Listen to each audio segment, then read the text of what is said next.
Muito bem, muito boa tarde a todas e a todos. Bem-vindos, bem-vindas ao nosso encontro. Para quem ainda não me conhece, meu nome é Renato.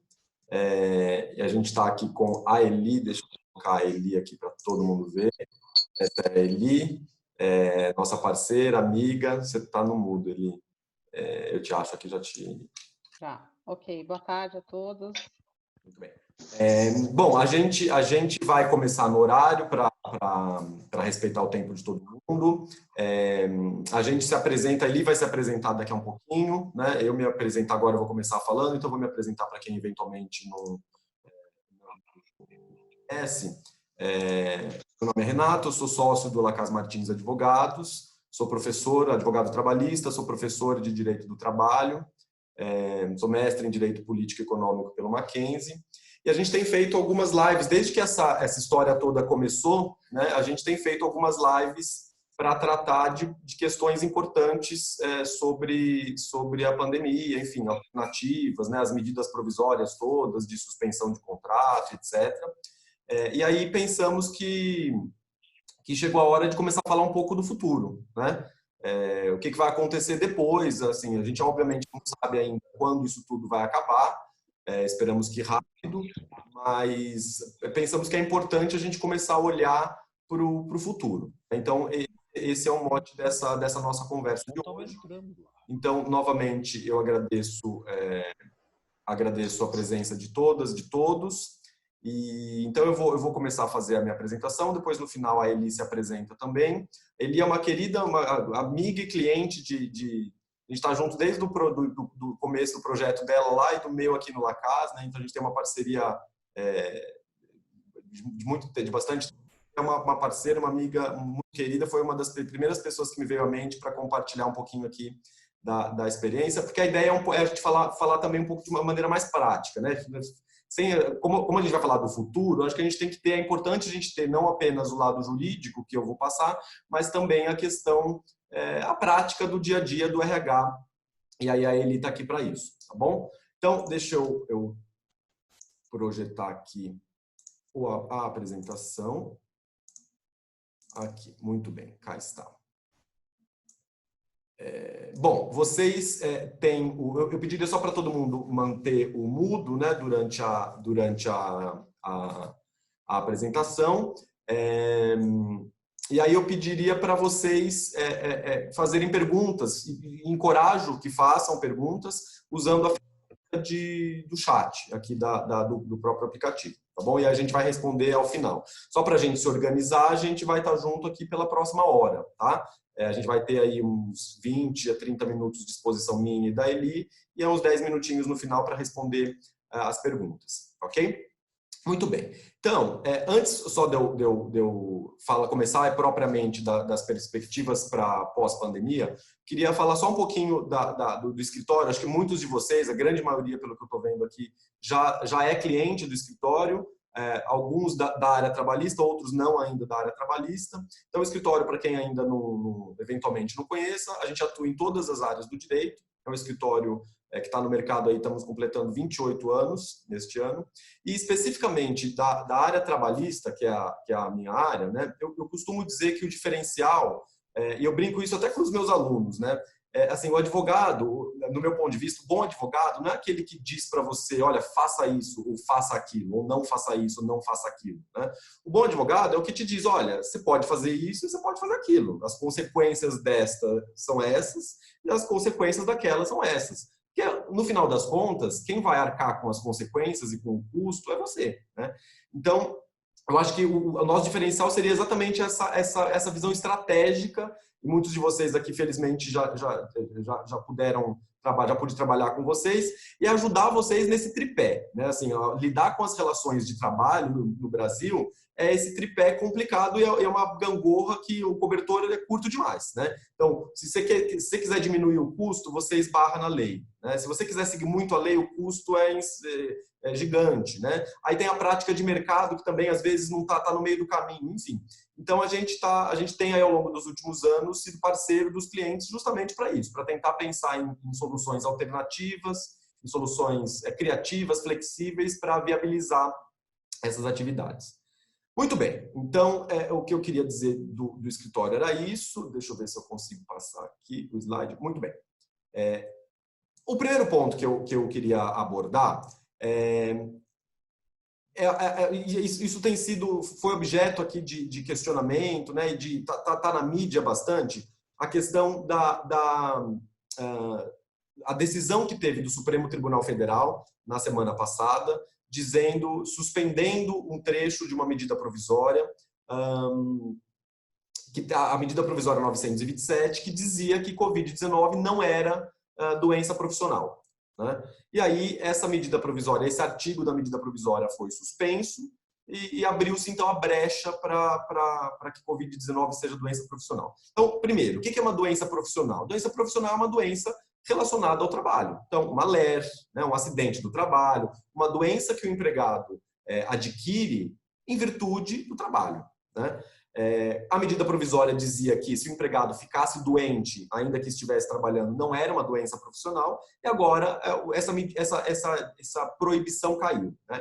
Isso não quer dizer, a meu ver, que todo empregado que pegar Covid-19 vai ser considerado uma doença profissional, né? Agora, é preciso que se tome medidas, porque pode ser considerado doença profissional. Então, não é automático, né? A Covid-19 não passou a ser automaticamente uma doença profissional por conta da decisão do Supremo, mas o Supremo abriu a possibilidade para que se reconheça, se declare, seja judicialmente, seja numa fiscalização administrativa, que a Covid-19 é doença profissional. Então, eu acho que aqui a gente começa já a pensar no primeiro ponto de atenção para o retorno, né?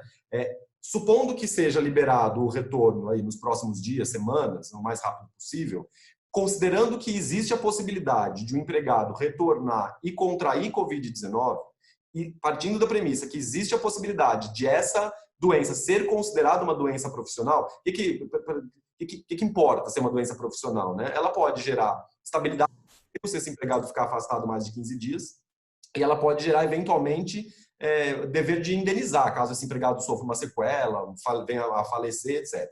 Então, para evitar esse risco, o ideal é que no retorno sejam, aí a Eli vai falar um pouco disso, né, já compartilhando com a gente um pouco da experiência da Telefônica, o que eles estão pensando para o retorno, tomar cautelas. Então, máscara, obviamente, agora já é até obrigatório no estado, mas obrigar máscara, álcool em gel, disponibilizar o mobiliário mais afastado para as pessoas conseguirem manter o espaçamento. Quem puder ficar em home office, a gente vai falar um pouquinho mais de home office, já mantém o home office. Ou seja, adotar as medidas, as cautelas que a empresa puder para evitar ao máximo possível, óbvio que não vai... É impossível, né, evitar totalmente, mas tentar, dentro do possível, evitar a contaminação, para evitar os riscos dessa caracterização de doença. Ok? E aí, para a gente, então, começar a falar um pouquinho mais de perspectivas, o que o direito do trabalho tem a gente pode esperar nas relações de trabalho, etc. Eu acho que é importante a gente rememorar, porque a gente já está há tanto tempo trabalhando focado. Eu, pelo menos, aqui nem lembro mais como que é. Hoje eu até falei, vou fazer questão de... Quase coloquei gravata. Eu vou colocar uma roupinha diferente, porque eu fico trabalhando de camiseta todo dia, né? Então, a gente não lembra mais como que é a vida normal, né? Então, eu vou relembrar rapidamente, 2 minutinhos para a gente entender de onde a gente estava antes da pandemia, porque a gente tem essa tendência de achar que o mundo está desabando, né? Mas existia o mundo antes e vai continuar existindo. Então, onde estávamos antes da Covid-19? Vocês devem lembrar que teve reforma trabalhista, né? Então, ou seja, a gente tinha já um movimento de flexibilização da legislação trabalhista. Desde 2017, a reforma trabalhista do Michel Temer, né? Teve um presidente no Brasil um dia que chamou Michel Temer, a gente vai esquecendo as coisas. Então, a gente teve reforma trabalhista, a gente teve queda do número de ações por conta da reforma trabalhista. Então, vocês vão se lembrar, a gente está vendo aí no gráfico, né? Com a entrada em vigor da reforma trabalhista em 2017, o número de ações trabalhistas diminuiu. A gente teve a história da possibilidade de negociação individual, né? Obviamente que não com todos, eu estou falando de antes, né? Não estou falando nem dessas medidas provisórias que saíram por conta de Covid, né? Já existia a possibilidade de negociar com algumas coisas com alguns empregados, especialmente os de cargo mais elevado, de salário mais elevado. A contribuição sindical é algo que era obrigatório e deixou de ser obrigatório. Alguns sindicatos ainda estão tentando aí, de alguma maneira, cobrar, mas é algo que já caiu. A terceirização, que era um tema, eu lembro que nos últimos 10 anos, metade do meu dia girava em torno de assuntos com terceirização, seja reuniões, seja contratos, seja processos. Hoje em dia o assunto está encerrado, né? A terceirização está legitimada, legalizada em qualquer atividade. A grande questão, vocês devem lembrar, era a possibilidade de terceirizar a atividade fim, né? E aí, a gente também já vinha, antes da Covid-19, isso, e a gente vai falar bastante disso já já, os novos valores que as relações de trabalho requerem, né? Mas a gente já vinha, antes disso, num mundo, num cenário em que os valores, as prioridades, os critérios, né, os conceitos, seja do empregado, seja do empregador, vinham mudando, né? Isso já era uma realidade. Então, a gente já tinha um cenário de tentar garantir um maior equilíbrio entre as atividades pessoais e as atividades profissionais, já era uma busca que as empresas faziam. A questão de flexibilidade, eu pus o exemplo aqui do patinete, que a gente também já esqueceu, né? Mas a gente, 3 meses atrás, 4 meses atrás, a gente estava falando de seguro de vida, de acidente, de acidente de patinete, né? A gente esperamos que em breve tenhamos de novo, ou não, né?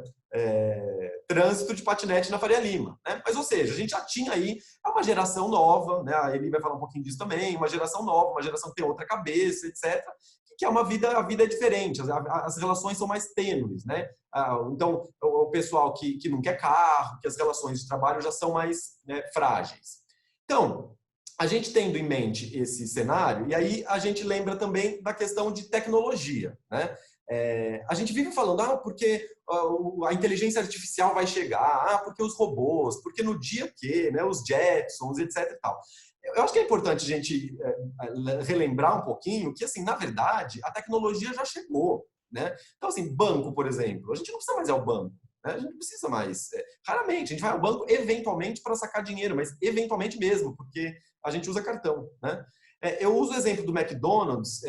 Até pouco tempo atrás eu usava Starbucks fora do Brasil. Aqui no Brasil eu não frequento Starbucks, então aqui não sei se já chegou. Mas no McDonald's agora já resolveu o meu problema. Porque quando a gente ia no McDonald's, a gente chegava numa loja, recentemente, e encontrava um totem, né?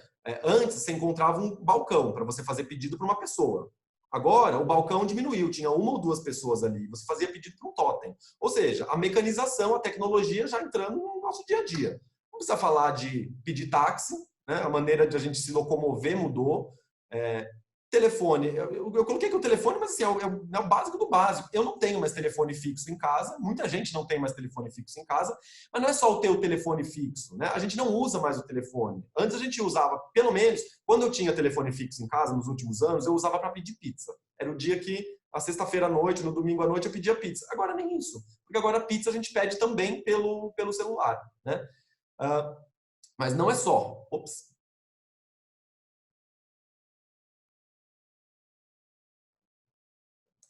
Perdão.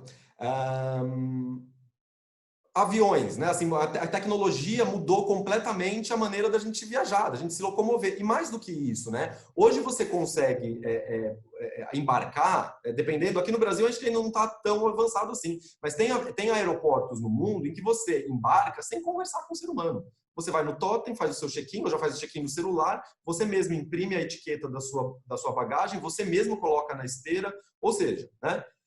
Netflix, o streaming, né? Até, eu estava me lembrando um final de semana atrás da minha coleção de CDs que foi roubada muitos anos atrás, roubaram meu carro e levaram meus CDs, né? Hoje em dia acho que eles estariam no lixo, porque é isso, a vida vai mudando. Esse supermercado, não sei se quem já conhece, o Zait, não estou fazendo propaganda, mas é porque a tecnologia que ele tem requer que vale a pena que a gente cite. É um mercado que não tem caixa.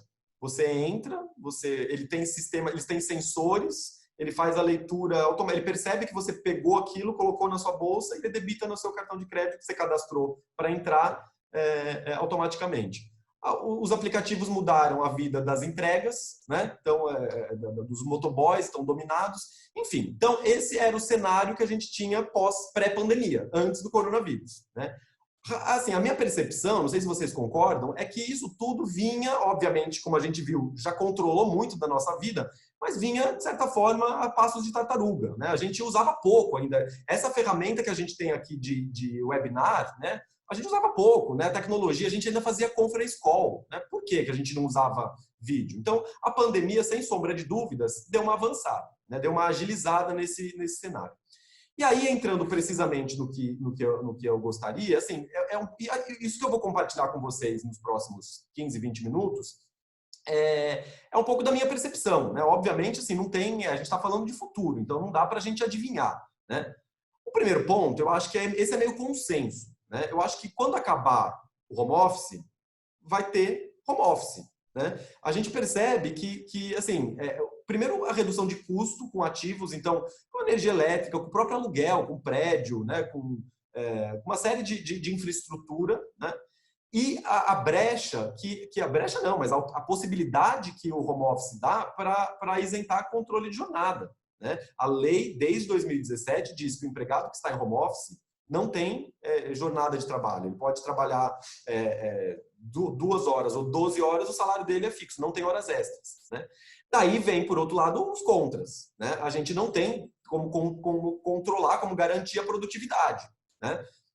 A fiscalização. Agora, todo mundo que eu tenho conversado, e me incluo, tem trabalhado muito mais em home office do que antes. Então, eu acho que a gente não pode olhar para o home office considerando o profissional do passado, né? A gente vai falar nos próximos slides que o trabalhador, o profissional de hoje em dia é outra pessoa, né? Não é mais esse cara que está lá, que vai, vou dar uma despertão e vou ficar aqui assistindo Netflix no horário de trabalho. Talvez sempre tenha, não dá para generalizar, mas via de regra, as pessoas querem isso. E as pessoas entendem que se elas forem comprometidas e mostrarem resultado, isso é melhor para ela, isso é melhor para a empresa, né? Então, eu acredito, penso eu, que o home office é uma tendência a ser utilizado, já vinha sendo utilizado antes, mas cada vez mais de maneira mais incisiva. A questão do dress code, eu até falei, nossa, eu vou falar de dress code, me coloquei aqui até lá em cima na lapela, né? Mas eu coloquei como eu falei, porque eu queria ficar bonito para aproveitar um dia de princesa. Mas eu acho que me parece que essa nossa relação, especialmente profissões formais como a minha, né? Eu, por exemplo, vou fazer minha primeira audiência virtual, né? Que agora a gente vai ter até audiência online, né? Na semana que vem. O meu dilema é, coloco gravata ou não coloco gravata? Porque os tribunais são formais. É capaz, depois eu mando um e-mail para vocês para dizer, é capaz, se eu não colocar uma gravata, eu ser repreendido pelo juiz, né? Isso não tem mais sentido, né? Não faz sentido eu colocar uma gravata na sala da minha casa para fazer uma audiência, né? Então, eu acho que isso tudo já vinha sendo cada vez mais, né? Bancos, muitas empresas hoje em dia já têm. O Itaú, por exemplo, permite que se trabalhe de qualquer vestimenta já há algum tempo, né? Eu acho que, além disso, não está só no home office, não está só na roupa. Eu acho que arranjos mais flexíveis de uma maneira geral, né? Como eu falei, essa geração é uma geração, os millennials, né? Uma geração que não tem tanto vínculo como nós, né? Como eu, como as gerações que me precederam, né? É um pessoal que está mais rápido, tal. Então, me parece, né? E eu acho que a gente tem que ficar atento para isso, que a gente vai ter relações de trabalho mais rápidas. Então, mais contratos temporários, mais contratos mais simplificados, né? A questão, eu vou falar um pouco já do acordo individual, mas eu acho que a gente vai ter arranjos mais flexíveis. Aí, obviamente, como eu não sou futurologista, né? Vou falar de um futurologista já, mas não é o meu caso, eu vou citar alguns arranjos flexíveis que já existem, né? Eu acho que devem vir novos. O primeiro é job sharing. Job sharing, não sei se algum de vocês tem na sua empresa, é quando você tem duas ou mais pessoas no mesmo cargo. Então, você tem 2 diretores jurídicos, né? E eles se complementam, ou eles dividem as responsabilidades, um complementa o outro. Obviamente, eles trabalham menos, né? Então, você ganha liberdade no trabalhador, né? Jornadas de trabalho mais curtas, né? Assim, eu tenho percebido, eu tenho ouvido muito, não sei se vocês compartilham disso também, que as empresas e as pessoas têm percebido que é possível ser produtivo com menos, né? Então, é possível fazer mais com menos. Se é possível fazer mais com menos, por que a gente vai ficar trabalhando 8 horas por dia, 5 dias na semana ou 6 em alguns casos, né? Veja esse exemplo da Unilever. Isso aqui já tem mais de um ano, né? A Unilever já estava testando a semana de 3 dias há mais de um ano, né? Então, agora, a tendência, eu acho que isso tende a ser crescer, né? Eu acho que a gente tem que olhar para isso. Muito bem, diversidade. Esse também eu acho que é um ponto que já vinha sendo falado, né? A gente já se falava muito em diversidade, mas agora eu acho que chegou a hora de não dá mais tempo, né? Eu acho que as empresas são plurais, né? A gente vê aqui a própria maneira que a gente está interagindo, né? É diverso, é novo, é atual, é moderno, então acho que a diversidade agora veio para ficar, né? E aí eu falei do futurologista, que não é o meu caso, mas tem um livro, esse é o Jacob Morgan, e esse é o título de um dos livros dele, The Future of Work, eu recomendo profundamente. Os próximos 3 slides eu vou dizer coisas que estão neste livro dele. Ele se define como futurologista, ele não é um estudioso, um cientista, mas ele estuda, ele faz previsões com base em história, com base em cálculos matemáticos, etc., do que esperar para o futuro, né? Então, ou seja, aí a gente não está falando precisamente agora do que a gente já tem, mas especificamente de um estudioso que está dizendo, olha, eu prevejo que no futuro, o futuro do trabalho será assim. Então, ele coloca lá, ó, 7 princípios. Está em inglês, eu quis copiar no original, mas dá para traduzir simplesmente para quem não tem o inglês. 7 princípios do empregado do futuro. 1. Tem um ambiente de trabalho flexível. É o que a gente estava falando, né? 2, pode customizar, pode adaptar, flexibilizar o seu próprio trabalho, ou seja, pode tomar decisões sobre o próprio trabalho. 3, compartilha informações. 4, usa novas maneiras de se comunicar e de colaborar. É o que a gente está fazendo aqui, né? 5, pode se tornar um líder. 6, muda de conhecimento do trabalhador de um trabalhador com conhecimento para um trabalhador que aprende. Então, não basta mais você saber, você tem que aprender, né? O que eu posso saber de novo? 7, aprende e ensina, né? O trabalhador que está lá constantemente aprendendo, constantemente ensinando. E aí ele continua. As 5 tendências que vão desenhar, vão formar conduzir o futuro do trabalho. Novos comportamentos. 2, tecnologias. 3, a força de trabalho dos millennials, né? Essa geração que está chegando aí é uma geração completamente diferente da nossa, né? 4, mobilidade. E 5, globalização. E aí, 14 princípios da organização do futuro. Então, a gente falou do empregado, do ambiente de trabalho e da organização, né? da empresa. Então, distribuído, aquilo que eu falei, a questão de fazer mais com menos, né? O 1 aqui a empresa ela tem atuação, presença global com times menores, né? 2, força de trabalho conectada. 3, empreendedorismo. 4, trabalha como uma pequena empresa. Então, apesar dela ser uma empresa grande, se for o caso, ela tem corta o custo, olha lá no detalhe, etc. 5, foca no querer ao invés do no precisar, né? No que eu quero ao invés do que eu preciso. 6, adapta a mudança com velocidade. Veja que o coronavírus foi o maior exemplo disso, né? A gente teve do dia para a noite que se adaptar à mudança imediatamente. 7, nas a qualquer lugar. 8, nuvem, né? Armazenamento em nuvem. 9, mais mulheres nas posições de gerenciamento sênior. 10, estruturas mais planas, né? Ao invés de hierarquias horizontais, verticais.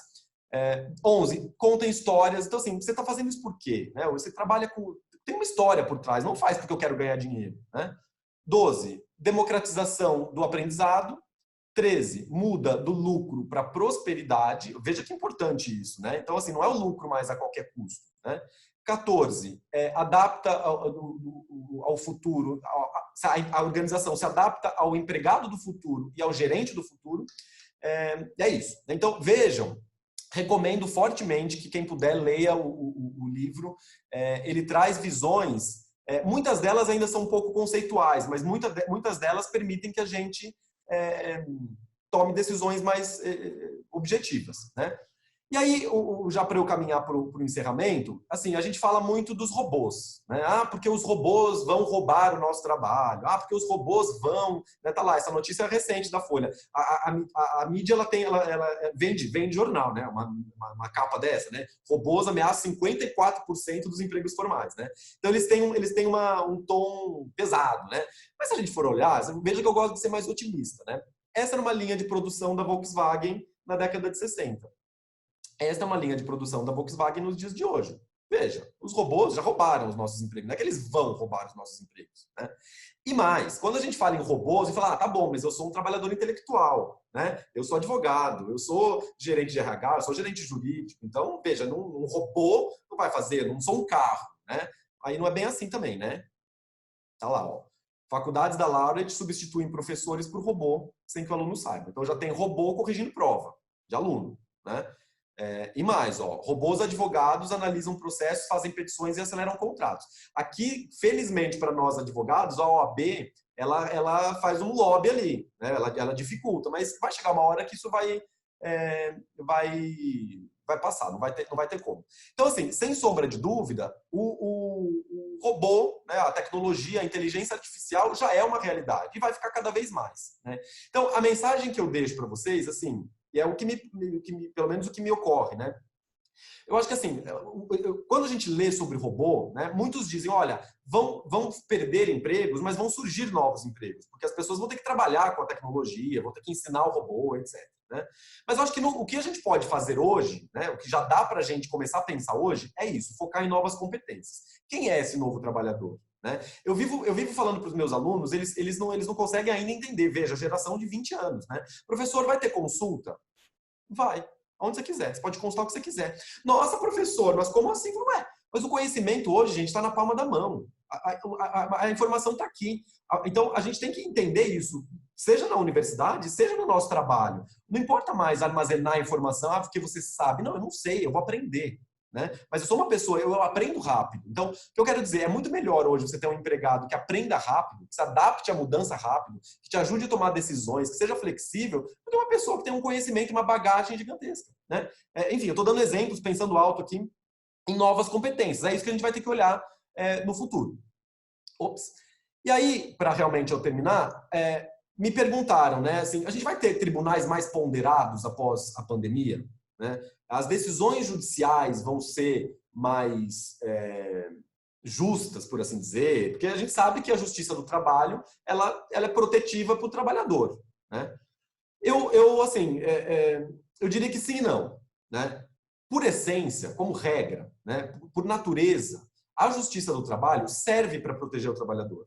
Né? Ela existe para isso, é a função dela. Né? Então, eu não acho que a gente vai ter salvo se a gente tiver aí uma guinada gigante em que haja uma mudança drástica do dia para a noite do direito do trabalho. Mas acho pouco provável. Né? Então, acho difícil que haja uma guinada, né? Que os tribunais passem a ser mais protetivos para o empregador do que para o empregado. Por outro lado, eu acho que, especialmente com relação às medidas que a gente teve que tomar durante a pandemia, eu acho sim que os tribunais tendem a ser um pouco mais razoáveis. Né?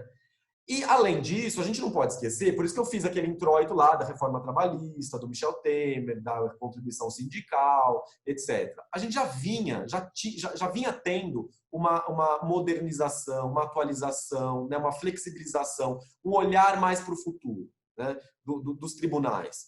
Obviamente, a gente sabe, estou vendo que tem vários advogados aqui presentes, assim, o direito é a tartaruga. O direito é a última coisa que muda. Né? A sociedade muda, o robô vai lá e rouba o seu emprego. Aí, por último, o jurista, o juiz, o advogado, o legislador vai lá e fala: meu Deus, temos que fazer uma lei para regular este assunto. Né? Então, acho que de todos que vão, olhando para esse mercado de trabalho do futuro, o último a se adaptar vai ser o tribunal. Mas não dá para o tribunal continuar julgando esse trabalhador, essa nova realidade que a gente está falando, com base na cabeça do passado. Eu acho que a má notícia aqui é que isso vai a passos de tribunal. Né? Eu acho que não deve ser a coisa mais rápida do mundo. Né? E, Renato, você acha que vão sair leis mais flexíveis? Né? Então, contratar a PJ, flexibilizar as formas de contratação, enfim, a gente vai poder ter mais segurança jurídica nas relações de trabalho? Olha, aqui eu também diria que sim e não. O que acontece?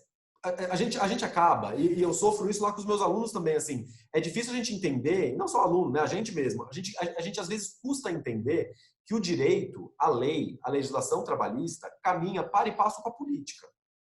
Porque quem faz as leis são os deputados e senadores que a gente elege, né?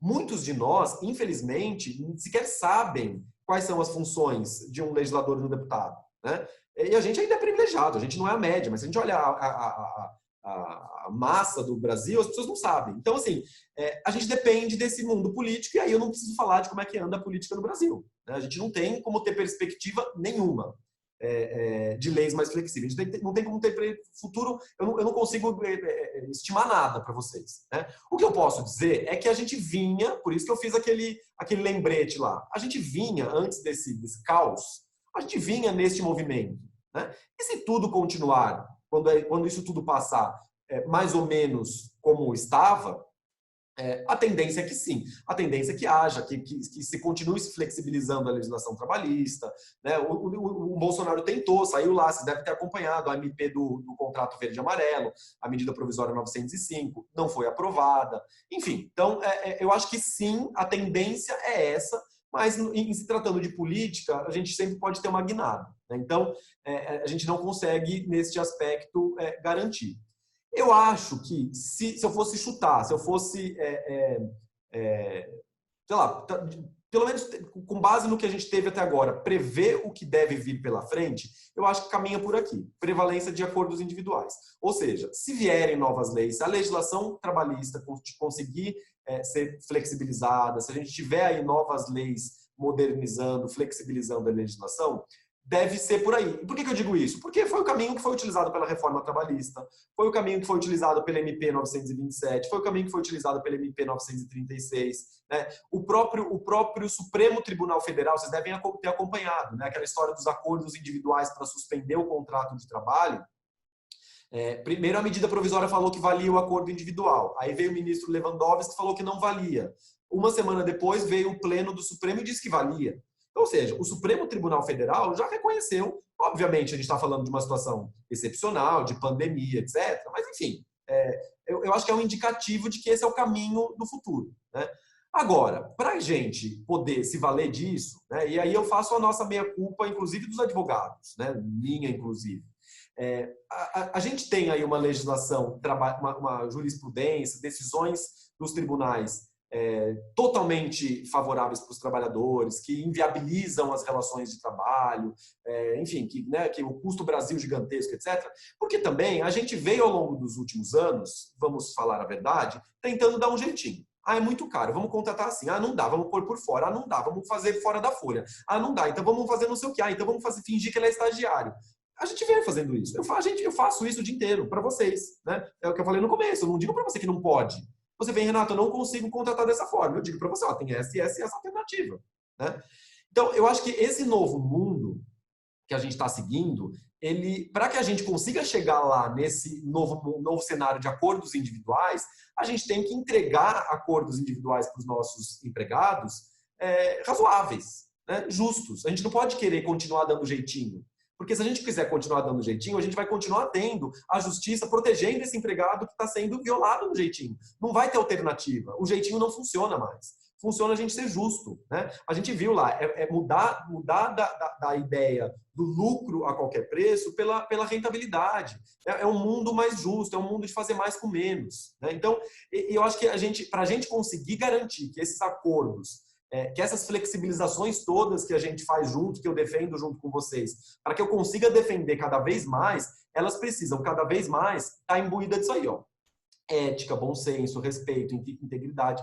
Falei, nossa, Renato, mas eu vim assistir uma palestra de direito, não vim assistir uma palestra, eu achei que você era advogado, não psicólogo, né? Mas é isso, assim, as relações, se eu consigo demonstrar por um juiz que aquele contrato foi feito pensando no meio do bem-estar, com respeito, com integridade, esse contrato fica mais fácil de defender. Eu acho que cada vez mais, e não sou só eu, né? Tô pegando para mim o que um monte de gente está... as relações jurídicas, cada vez menos, elas vão ser pautadas na lei, né? A lei não dá mais conta, porque a sociedade muda muito rápido. A lei, cada vez mais, vai ser pautada em princípios gerais. bom senso, boa fé. Pronto. Então, o intérprete vai ter que olhar se aquilo tem boa fé. Não se seguiu o artigo 32 da Lei 45, se diminuiu 5%, porque não tem mais essa lei. Né? Então, a gente precisa ajudar que esse cenário chegue lá. Gente, era isso que eu tinha para dizer para vocês. As pessoas sempre me perguntam, Renato, onde você pega essas imagens maravilhosas que você põe nas suas apresentações? Então, está aí o crédito, até em respeito aos fotógrafos que contribuíram. É um banco de imagens gratuito. Então, fica aí para vocês a dica. Tá? A gente, como sempre, vai disponibilizar depois a apresentação para vocês. Tá? E a gente está gravando também, a gente vai disponibilizar tanto os PowerPoints quanto o vídeo. Tá bom? Então, é isso que eu tinha para dizer para vocês. Agradeço. E aí, passo a palavra para a Eli. Eli, se apresente, por favor. E uma boa apresentação. E aí, não só esquece de tirar do mundo, tá?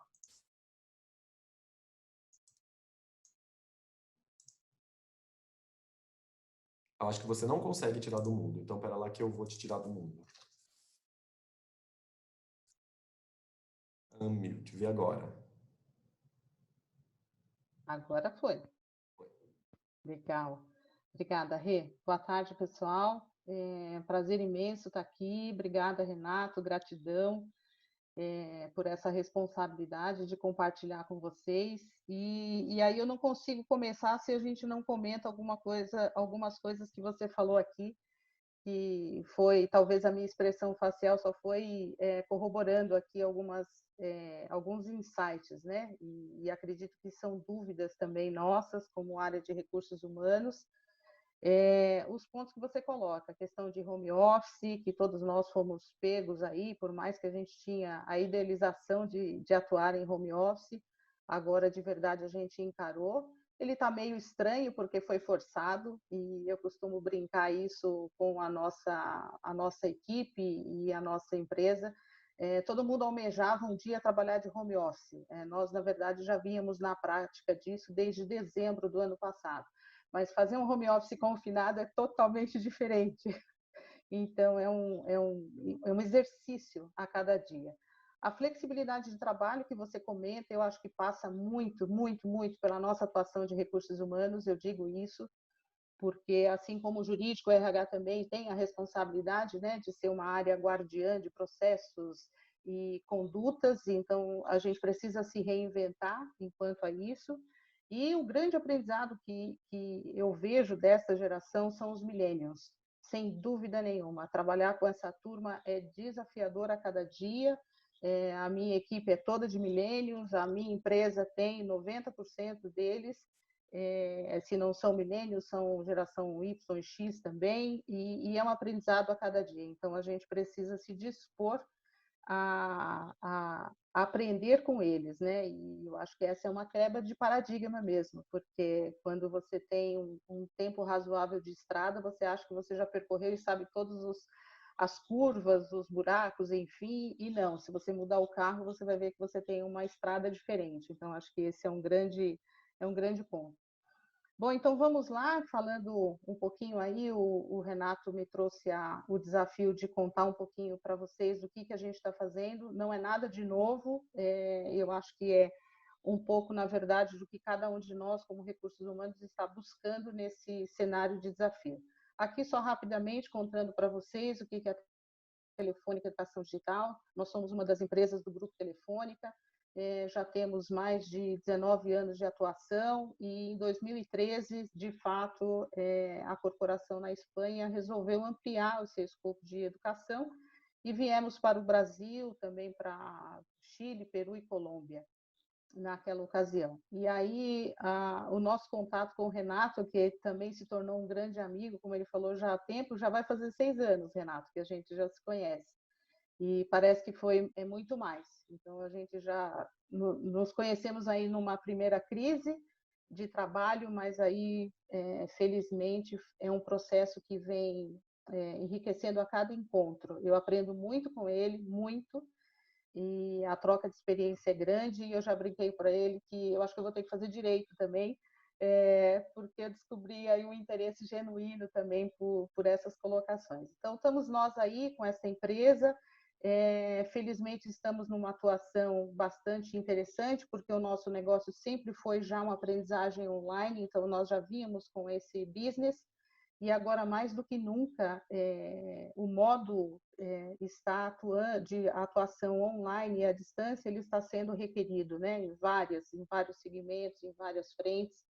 Então, nós só temos agora, felizmente, uma grande oportunidade no mercado também de continuar contribuindo com as organizações, com o desenvolvimento das pessoas, porque não para, a gente só está realmente no modo online, mas tudo continua. Aqui a gente fala um pouquinho da nossa missão e nossa visão, que é isso já que eu comentei para vocês, então são levar projetos de alto impacto e que melhorem a vida das pessoas e nos posicionarmos aí no mercado como sendo um importante player nesse segmento, tá bem? Bom, aqui o que nós combinamos, o que foi pedido pelo Renato para eu compartilhar com vocês, foi essa atuação de 100% home office, todos nós fomos pegos com isso, a nossa preparação de retorno presencial, e ele me pediu também para dar um plus aqui sobre inclusão de refugiados. Com a operação de 100% home office, a nossa estrutura, já pela natureza do negócio, ela é muito automatizada, e nós conseguimos, um tempo recorde, em 48 horas, colocar todo mundo literalmente para fora do escritório. Nós temos o escritório principal em São Paulo, onde reúne a maioria da nossa equipe, um escritório também no Rio de Janeiro e Belo Horizonte, mas com uma capacidade menor de pessoas. Aqui eu trago para vocês só um pouco da linha do tempo, o que foi o nosso processo de comunicação a partir do momento que foi decretada a pandemia. Todas essas ações aqui nós fomos acompanhando e realizando esse processo com a nossa equipe. Nossa estrutura hoje comporta quase 280 pessoas, entre efetivos e estagiários, Brasil, e nós temos um canal interno chamado RH Informa, e é através dele que nós divulgamos todas as notícias para a nossa equipe, além da intranet. Então, aqui é mais uma linha do tempo que nós somos aí pontualmente fazendo esse processo de mantê-los informados.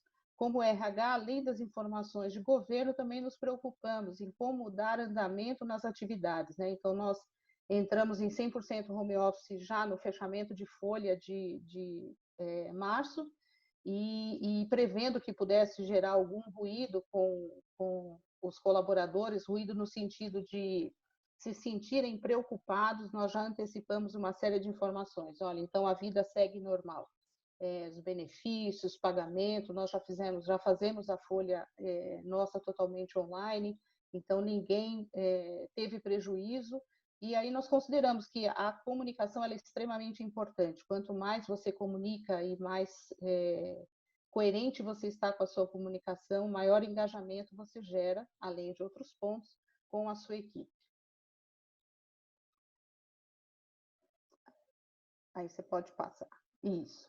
O retorno presencial, o que nós estamos elaborando? Aqui são algumas questões ainda não estão aprovadas, porque nós dependemos da nossa corporação para poder aprovar todos os processos, mas qual é a premissa que nós estamos considerando para pensar num retorno presencial?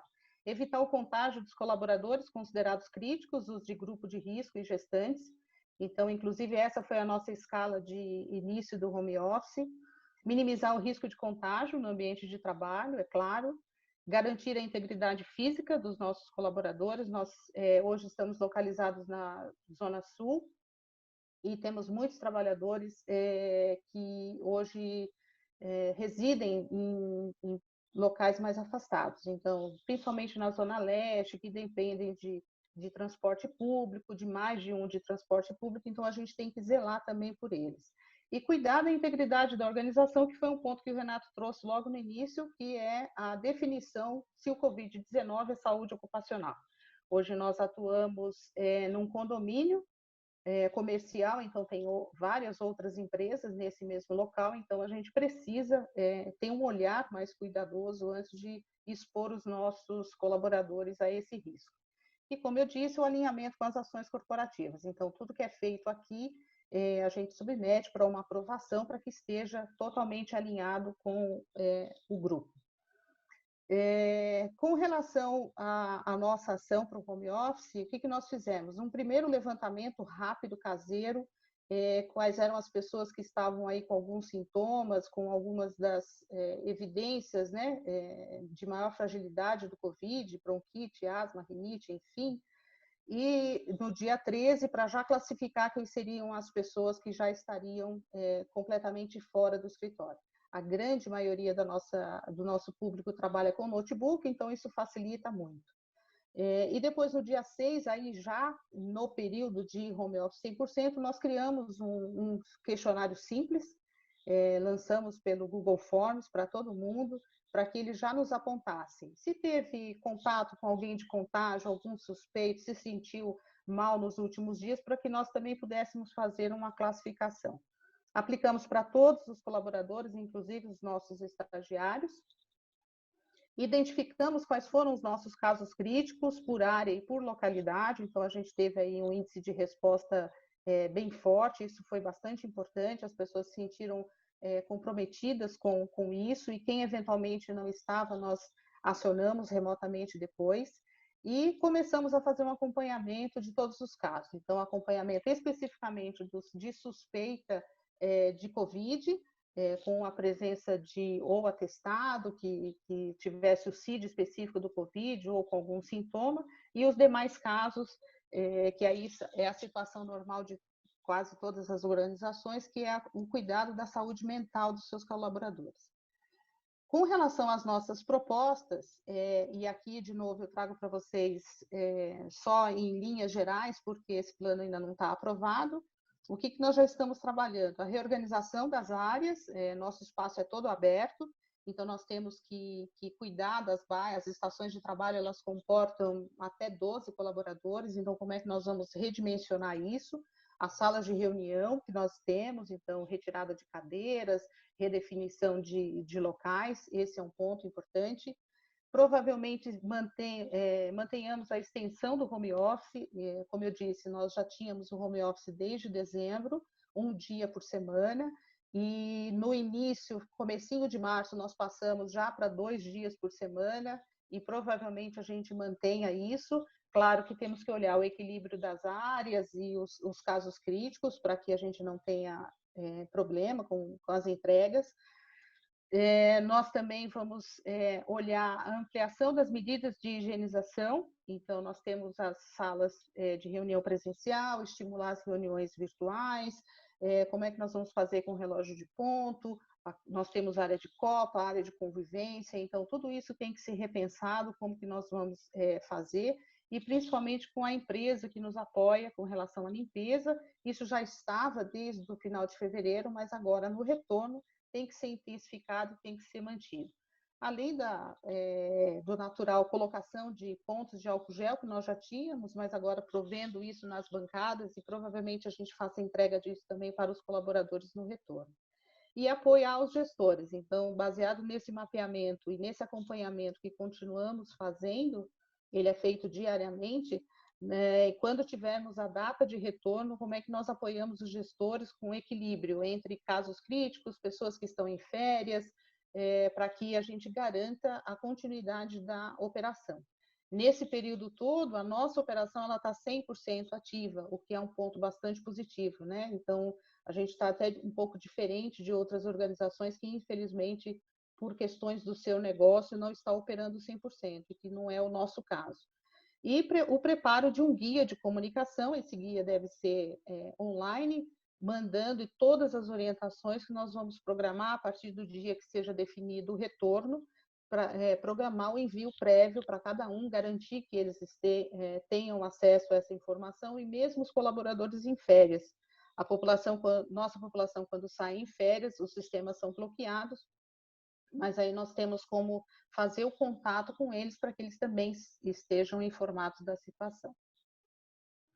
E o último ponto, a inclusão de refugiados, que é um projeto para nós muito importante. Em junho do ano passado, nós conhecemos, aí, através de um grupo chamado Mulheres do Brasil, eu fui atrás com parte da minha equipe, nós conhecemos numa reunião delas, a apresentação era justamente de inclusão de refugiados, conhecemos o PAR, que é o Programa de Apoio de Recolocação, é uma instituição muito séria, e de fato aí eu me encantei, pela proposta de acolher os refugiados. A gente fala muito, como o doutor Renato trouxe, da diversidade, a inclusão também passa por esse público, né, que tem chegado cada vez mais no nosso país. E o que nos chamou a atenção no PAR, porque é um processo de sensibilização do setor privado, que é bastante interessante. Eles são muito organizados com relação a cadastro de currículos e orientação profissional para esses refugiados. E o principal ponto para nós foi o alto índice de engajamento. Então, por que não aliar a oportunidade de trabalho com a necessidade que nós temos também? Aqui eu trago alguns dados deles, mostrando um pouco da seriedade. Então, do trabalho deles, o acumulado do primeiro trimestre, mais de 2.500 refugiados cadastrados na base deles. Eles intermediam, então já tinham feito mais de 600 entrevistas e 265 contratações. Então, isso é muito importante quando a gente olha a seriedade do trabalho. A maior concentração deles sempre foi com pessoas oriundas dos países africanos e, recentemente, de uns 3 anos para cá, sírios e também venezuelanos. E o que me surpreendeu foi a questão de escolaridade.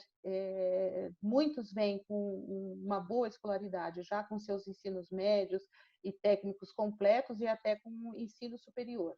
E uma grande vantagem, eu não marquei aqui, mas é sabido, a questão do idioma. Então, quando você traz um refugiado oriundo de país africano, ele, no mínimo, ele fala francês e inglês fluentemente. Então, isso é um ponto bastante importante, pensando que as nossas organizações elas estão cada vez mais globalizadas, e é uma oportunidade muito grande.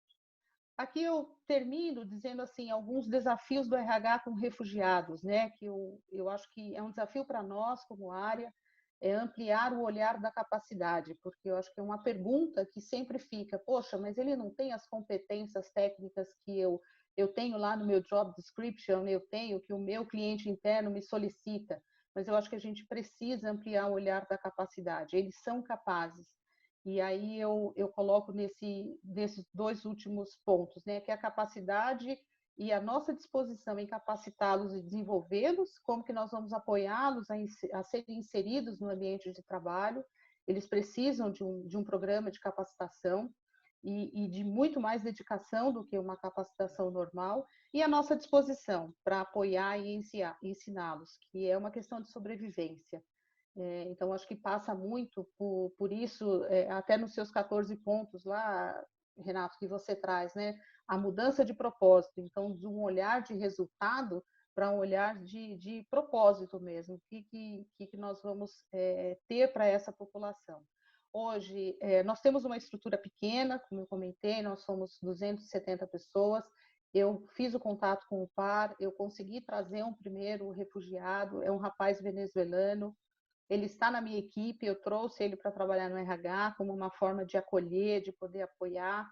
O meu time é jovem, eles são reconhecidos pela empresa como sendo muito disponíveis e atenciosos, e eu falei, é aqui que a gente vai conseguir ajudar a formar esse rapaz nesse ambiente, no ambiente corporativo. Ele tem 21 anos, ele veio da Venezuela, deixou toda a família lá, e ele desceu, gente, de Manaus até São Paulo, das formas mais diferentes que vocês possam imaginar. Então, isso sensibilizou muito.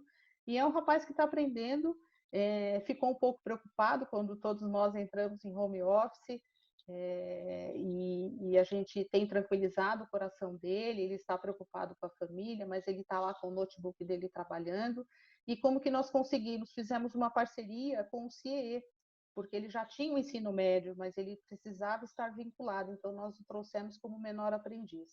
Corremos atrás do CIE, que já é o nosso parceiro para o programa de estagiários, e aí o colocamos no programa, ele está fazendo a capacitação do CIE, e agora a capacitação está sendo online até o final desse mês de maio, e é isso, em setembro ele já deve terminar esse processo, e se nós esperamos conseguir colocá-lo como estagiário, para continuar e dar para ele a oportunidade de desenvolver, assim como cada um de nós também teve isso até agora. Tá bom? É isso, Rê. Obrigado, Eli. Obrigado mesmo. Eu acho que assim, eu quis pedir para Eli, a gente está chamando Eli, né? Elisete, vir compartilhar, porque eu acho que assim, a gente precisa olhar para. É fácil dizer, né? Ah, olha, um futurologista lá dos Estados Unidos diz que o mundo vai ser mais globalizado, que as relações vão ser assim. Não, a gente precisa, dá para fazer? Como é que faz, né? Então, assim, tem gente fazendo já, né? E eu acho que essa é a ideia. Ele vou começar por você uma pergunta aqui, Tá. que eu acho que é bem simples, na verdade. Não sei nem se você já tem essa resposta, mas com relação à máscara, vocês vão. Cadê? Gostaria de saber se no retorno consideram máscara a todos os colaboradores. Sim, eu devo ter gente da empresa assistindo, mas tudo bem, já fica aí a surpresa compartilhada. Sim, nós já estamos providenciando. A gente vai fazer um kit, né? Porque, na verdade, o governo, a prefeitura se antecipou com a obrigatoriedade de máscara dos transportes, e a partir de hoje a gente já tem isso público, mas nós vamos oferecer.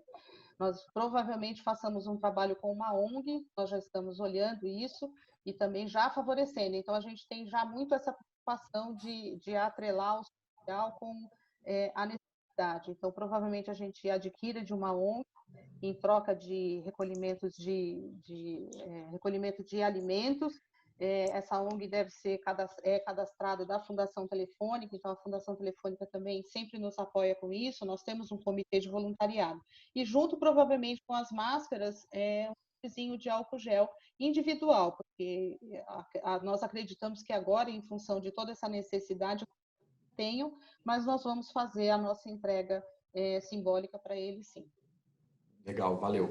E aí, complementando, até já respondendo uma outra pergunta, que é justamente sobre essa questão de ser doença profissional ou não e da responsabilidade da empresa, né? A lei não estabelece obrigação disso, então não é obrigação legal, objetiva da lei, da empresa fornecer máscara, fornecer álcool gel, nada disso, né? Mas, como caiu aquele artigo da medida provisória que proibia que a Covid fosse considerada doença profissional, ou seja, como agora, se o empregado conseguir comprovar que ele pegou o Covid por conta do trabalho, ou indo trabalhar, ou no trabalho, né, a empresa pode ser responsabilizada. Né? Isso. Para minimizar, para mitigar, para reduzir os riscos dessa responsabilização da empresa, o máximo de coisas que a sua empresa puder fazer, melhor. Então, se puder fornecer álcool gel, espaçar, os exemplos que a Eli deu, acho que são interessantes, né? De espaçar, e a gente tem que começar a pensar nisso, né? Muita gente saiu lá no escritório, aconteceu também, saiu com o Denise Rio, ó, com o desktop debaixo do braço, porque né, foi uma correria do dia para a noite. Por que não agora fazer o retorno com calma, né? Isso, exatamente. Tem espaço para todo mundo, eu vou, enfim, fazer rodízio, etc. Muito legal. Isso. Eu só peço desculpas, eu até tenho mais detalhes, assim, de gráficos, como é que a gente tem feito, mas como o plano ainda não está aprovado, aí eu não tenho autorização para compartilhar, mas depois a gente pode voltar nesse fórum e a gente compartilha como a gente está sendo feito. E um dado que é importante, Renato, no nosso caso, como nós trabalhamos num conjunto comercial, a gente já começou uma negociação com o condomínio também, uma conversa com o condomínio. Em que sentido? Como é que vocês estarão se preparando para receber os condôminos no retorno? Porque a capacidade do condomínio hoje é de 6.500 a 7 pessoas. Nós trabalhamos no primeiro andar, então a minha população pode utilizar a escada, mas, enfim, qual será a limpeza, a higienização das áreas comuns que terá nesse condomínio para a gente garantir justamente mitigar esse risco que agora a gente tem da doença profissional. E a gente tem mais uma pergunta, que acho que é só mais uma para a gente conseguir encerrar no horário. Não, perguntaram mais uma aqui para você. O nome da ONG é PAR, é isso mesmo? PARR. Depois eu posso disponibilizar aí para você e você manda. Legal, tá bom. Depois eu vou compartilhar a apresentação e eu mando então os dados de contato da ONG. Tá bom. Muito bem. E aí, a última pergunta, então, só para a gente encerrar no horário, tem a ver com home office. Eu acho que é legal a gente falar um pouquinho do home office, porque eu acho que é o ponto principal, né? A gente está todo mundo, pelo que eu estou vendo, pelo menos os que estão com a câmera ligada, mas imagino que os demais também. A gente já faz assim, não. O que acontece, né? Perguntaram aqui, o home office, a empresa é obrigada, é responsável por fornecer os equipamentos? De novo, a gente precisa, assim, a lei não fala objetivamente, a lei não fala. O que a lei fala sobre isso precisa ter um acordo, um documento escrito, que vai regular a responsabilidade pela compra e pelas despesas dos equipamentos. O que diz a lei é isso. O acordo tem que regular a responsabilidade. Se a gente quiser dar um jeitinho, a gente vai falar, então, olha, a lei não está obrigando, a lei está dizendo só que eu tenho que combinar. Então a gente põe um jeitinho e fala, empregado, compre a cadeira, compre a mesa, compre o laptop, compre o celular, pague a internet, pague a luz, pague tudo. Né? Pode. Né? Existe a possibilidade desse empregado entrar com uma ação trabalhista e conseguir uma indenização? Existe, é grande. Né? Então, temos que ter o bom senso. Né? Empresas, por exemplo, empresas que vou me usar de exemplo. Tá? Eu estou trabalhando em home office há quase 2 meses. As minhas contas de luz aqui em casa continuam exatamente a mesma coisa. Houve uma variaçãozinha mínima de R$5. Então, assim, não há necessidade de o escritório me ressarcir pelo uso a internet. Eu continuo o mesmo pacote que eu já tinha e a energia elétrica também mudou R$5. Então, e talvez porque eu esteja ficando mais em casa também, né? Então, assim, no meu caso em especial, não me parece que seja o caso de um escritório pensar em ressarcir. Agora, a pessoa ela trabalha, o pessoal que trabalha com tecnologia, com banda larga, com alto tráfego de dados, etc., talvez seja o caso. Né? Então, é isso, assim, precisa usar o teu bom senso. Né? O que é importante é olhar para isso. Precisa se preocupar que esse empregado tenha a cadeira adequada. Né? É bom que ele não se machuque na casa dele, porque se ele se machucar na casa dele, ele vai poder falar que foi uma doença profissional. Né? Então, orientar, a lei diz isso, inclusive, né? Que a empresa precisa orientar o trabalhador a sentar da maneira adequada, trabalhar com a iluminação adequada. É isso. Tá? Gente, é isso. Vou encerrar. Eu tenho algumas outras perguntas aqui, mas são todas relativas ao home office. Depois, se for o caso, eu dou uma lida com calma e quando eu mandar o link com o PDF para vocês, eu compartilho aí os meus pensamentos, dou para ele compartilhar os dela também, para a gente responder. Mas eu acho que pontualidade, estava até comentando com ele antes, né? Assim, eu acho que pontualidade é uma outra mudança que vai ter. Não tem a ver exatamente com o tema, mas que agora a gente não tem mais a desculpa do trânsito, né? Cheguei atrasado por causa do trânsito. Então, é isso. Gente, se alguém quiser, a despeito desse meu clamor pela pontualidade, se alguém quiser compartilhar alguma coisa, a experiência aí da sua empresa, acho que todo mundo gostaria, a maioria, ou quem quiser sair também não tem problema, mas enfim, o que passou por esses momentos, ou o que está pensando aí pelos próximos... Porque a ideia é meio essa, a gente fazer tudo que eu disse aqui para vocês, é meio que veio da minha cabeça, da experiência, né? Mas não tem certo e errado, né? Então, se alguém quiser, é só colocar aqui no bate-papo, porque acho que eu coloquei todo mundo no mundo estilo Bolsonaro, assim. Então... Você precisa me avisar que você quer usar a palavra, ou uma levanta a mão assim, que eu passo a palavra. Renato, eu acho que cabe, né, até no que a gente tinha conversado um pouquinho antes, que o bom senso daqui para frente, aliado à temperança, eles vão ser fundamentais em qualquer atividade, né, em jurídicos e de recursos humanos e qualquer outra área, porque nós teremos agora que viver um dia de cada vez, né? Infelizmente, os nossos governantes estão ainda bastante indecisos, bastante divergentes nas ações, e eu acho que o grande fator de sucesso das organizações daqui para frente vai ser a unidade. Então, eu consegui colocar o time todo em 100% home office, porque tem uma área de TI que suportou brilhantemente. Então, a capacidade da equipe de infraestrutura, garantir que todo mundo tinha os acessos de VPN e as dificuldades com equipamentos foi resolvida rapidamente. Então, acho que a junção das forças e do mesmo objetivo facilitam e são fundamentais para isso, né? Muito bem. Gente, é isso. Então, novamente, muito obrigado a todas e a todos que tiveram presente. Contem conosco. A gente está aí parceiro de vocês para a gente lutar, passar por esse momento da melhor maneira possível. Tá bom? Saúde para todas e para todos. Eli, muito, muito obrigado. Eu que agradeço. Sempre. Tchau, gente. Tamo junto. Até. Tchau, tchau.